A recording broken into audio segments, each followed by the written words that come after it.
శ్రీ విద్యాభక్తి ఛానల్కి స్వాగతం సుస్వాగతం.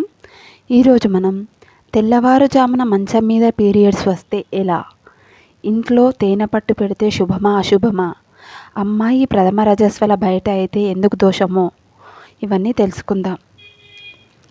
శ్రీ గురుభ్యో నమః. ఇప్పుడు మనం పెంపుడు జంతువులతో మనకు రుణం ఉంటుందా అంటే అవును అనే చెప్పాలి. ఎందుకంటే పూర్వజన్మలో మన ప్రేమ దక్కని అత్తగారు కానీ, మామ కానీ, పిల్లలు కానీ, స్నేహితులు కానీ, అక్క కానీ, చెల్లె కానీ, అన్న కానీ, తమ్ముడు కానీ, వీరు మన ప్రేమను కోరి కుక్కగా పుట్టి మన ప్రేమను పొందుతున్నారు. వారికి కుక్కగా జన్మ ఎత్తి మళ్ళీ జన్మ తీసుకోవాల్సిన అవసరం ఎందుకు వచ్చింది? మన ప్రేమ లేకపోవడం వల్ల. అందుకే కదా మనం ప్రతి ఒక్కరిని ప్రేమించాలి. మనం ప్రకృతికి 1% ప్రేమని ఇస్తే ప్రకృతి మనకు 1000% ప్రేమను తిరిగి ఇస్తుంది. శత్రువులను కూడా మనం ప్రేమించగలగాలి. అదే మనకు రక్షగా ఉండి కాపాడుతుందన్నమాట. ఇదే దైవరక్ష అంటారు. కొందరు బాగా ఆస్తులు సంపాదించి ఆ ఇంటికి కుక్కలా పుడతారు. దేవతా అర్చన చేస్తే ఇళ్లలో కుక్కను పెంచడం నిషిద్ధం. అయితే ఇప్పుడు ఆల్రెడీ కుక్కను పెంచుతున్న వారు మమకారం పోదు కనుక కొత్తగా కుక్కను తెచ్చుకునేవారు ఆలోచించండి.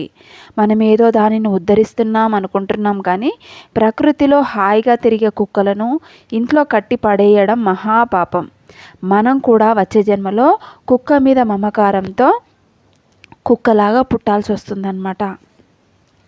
ఎంతో గొప్ప జడభరతుడు కూడా ఒక జింక పిల్లను కాపాడి పెంచి మమకారంతో ఉండడం వల్ల జింక జన్మం తీసుకోవాల్సి వచ్చింది. కావాలంటే మీకు అంత జంతు ప్రేమ ఉంటే బయట తిరుగుతున్న ఆవులను, కుక్కలను, పిల్లులను వాటికి తిండి పెట్టండి. కానీ ఆవును పెంచడం మాత్రం మన ధర్మం. ప్రతి ఒక్కరూ కూడా ఆవును పెంచి గోసేవ చెయ్యాలి, గోవులను రక్షించాలి. అది మన కర్తవ్యం. చెట్లను పెంచండి, గోవులను పెంచండి. ఎక్కడైనా చెట్లు కనబడితే వాటికి నీళ్ళను పోయండి, గోవులకు చక్కగా పోషణను అందించండి.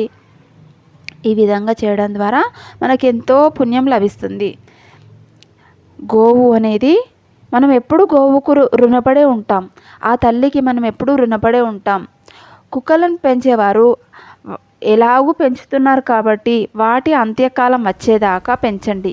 వాటి రుణం తీర్చుకోండి.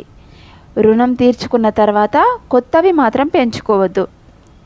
అదేవిధంగా ఇంట్లో చేపల బాక్స్లలో పెట్టి కూడా చేపలను అక్వేరియంలో పెట్టి పెంచకండి.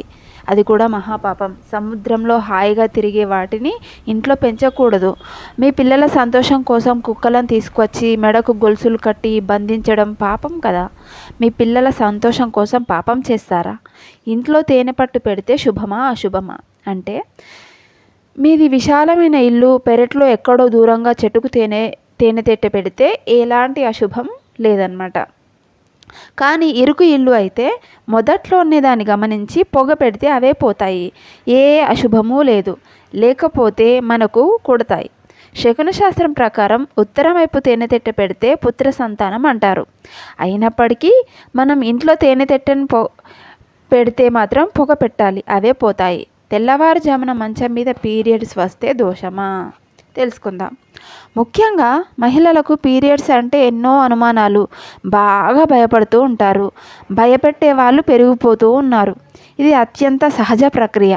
పూర్వం పీరియడ్స్లో ఉన్న వాళ్ళు శారీరకంగా బలహీనంగా ఉంటారు కావున ఎవరో మహాత్ములు బయట ఉంచండి, పనులు చేయనివ్వకండి అని ఒక ఆచారం పెడితే దానిని మనం చిలువలు పలవలుగా ఆడవాళ్లకు దైవాన్ని దూరం చేస్తున్నాం. అయితే బెడ్ మీద పీరియడ్స్ వస్తే దోషమా అంటే ఎలాంటి దోషం లేదు. బెడ్షీట్ పిండుకుంటే సరిపోతుంది. పీరియడ్స్ సమయంలో అది ముట్టుకుంటే ఏమవుతుందో, ఇది ముట్టుకుంటే ఏమవుతుందో అని అనుమానాలు పెట్టుకుంటే మాత్రం ఈ అనుమానాలు మన మనోమయ తలంలో రోగాలుగా తయారవుతాయి. అది మనకు భవిష్యత్తులో బీపీలు కానీ, షుగర్లు కానీ, క్యాన్సర్లు కానీ వచ్చే అవకాశాలు ఎక్కువగా ఉంటాయి. మనస్సుకు ఎలాంటి అంటుముట్టు ఉండదు. భక్తికి శరీరానికి ఎలాంటి సంబంధము లేదు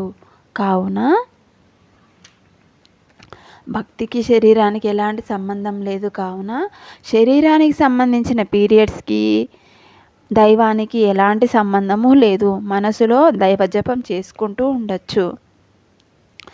పీరియడ్స్లో దేవుని వస్తువులు తప్ప మిగతా అన్ని వస్తువులను మనం ముట్టుకోవచ్చు. దయచేసి ఏదో తప్పు చేస్తున్నాను అనే భావనను మనసు నుంచి తీసివేయండి. చిన్న పిల్లలను అంటే ఆడపిల్లలను ఇబ్బంది పెట్టకండి. అమ్మాయి ప్రథమ రజస్వల బయట అయితే దోషమా, పరిహారాలు చేయించాలా? ఆడపిల్ల ప్రథమ రజస్వల వేరే ఇంట్లో అయింది అంటే రజస్వల అమ్మాయి ఎప్పుడు అవుతుంది? ఒక వయసుకు వచ్చినప్పుడు అవుతుంది. వయసుకు వచ్చిన ఆడపిల్లలను మనం వేరే వాళ్ళ ఇళ్ళల్లో ఎందుకు పెట్టకూడదు కదా. అమ్మమ్మ గారింట్లో, బంధువుల ఇళ్ళల్లో మనము పెట్టకూడదు. ఆడపిల్లలను కాపాడుకోవాలి. ఒక వయసు వచ్చిన తర్వాత బంధువుల ఇళ్ళకు పంపించకూడదు. అనర్థాలు జరగవచ్చు, చూస్తూనే ఉన్నాం కదా. అందుకే మనుధర్మ శాస్త్రంలో ఏం చెప్పారంటే ఇది దోషం అని భయపెట్టారు. తద్వారా మనం ఇంట్లోనే ఉంచుకుంటాం. కావున ఆడపిల్లలను ఎక్కడికి పంపించకూడదు. స్కూల్కి వెళ్ళినప్పుడు పిల్లలు బయట రజస్వల అయ్యారు కదా అని పరిహారాల కోసం పరుగులు తీయకండి. కొంచెం తెలివిగా శాస్త్రాన్ని, ధర్మాన్ని అర్థం చేసుకోండి. ఇలాంటివి బయట ఇళ్ళల్లో పంపించకుండా మాత్రమే చెప్పారు, కానీ స్కూల్లోకి పంపించకూడదు అని మనకి ఎలాంటివి ఆచారాలు, మూఢనమ్మకాలు అనేటివి కంప్లీట్ సైన్స్కి సంబంధించినవి. దాన్ని మనము అనుమానాలు పెంచుకొని ఆరోగ్యాలు పాడు చేసుకోవద్దు.